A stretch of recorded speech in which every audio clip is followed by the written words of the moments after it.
पेश है हिंदी जबान में अपडेट। पाकिस्तान के संदर्भ में एक महत्वपूर्ण विकास के रूप में भारत द्वारा अवैध रूप से अधिकृत जम्मू कश्मीर की स्थिति के विषय में स्वीडिश पार्लियामेंट में विचार विमर्श के लिए 2 प्रस्ताव प्रस्तुत किए गए। स्वीडन की सरकार से कश्मीर संघर्ष के समाधान के लिए भरपूर समर्थन का आग्रह किया गया, जो शांति प्रक्रिया के लिए बहुत अधिक महत्वपूर्ण है। स्वीडन की पार्लियामेंट में प्रस्तुत किए गए प्रस्तावों में से एक 5 अगस्त 2019 को भारत द्वारा की गई गैर कानूनी कार्रवाइयों को उजागर करता है।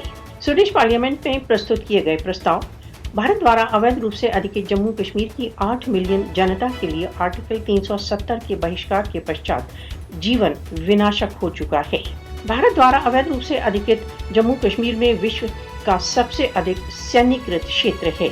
स्वीडिश पार्लियामेंट में प्रस्तुत किए गए प्रस्ताव कश्मीरियों को उनकी अभिव्यक्ति तथा गतिविधियों की स्वतंत्रता से एक अनिश्चित काल के लिए वंचित करना अंतर्राष्ट्रीय मानवाधिकार कन्वेंशनों के विरुद्ध है।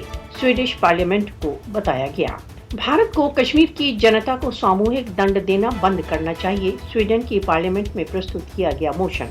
स्वीडिश पार्लियामेंट में प्रस्तुत किए गए मोशन में कश्मीर की स्थिति को गंभीर तथा चिंताजनक बताया गया। स्वीडिश पार्टी से कश्मीर विवाद के शांतिपूर्ण समाधान के लिए अपनी भूमिका निर्वाह का आग्रह किया गया। स्वीडिश पार्लियामेंट में प्रस्तुत किए गए प्रस्तावों में भारत द्वारा अवैध रूप से अधिकृत जम्मू कश्मीर में मानव अधिकार उल्लंघनों तथा भारत के अत्याचारों को उजागर किया गया है।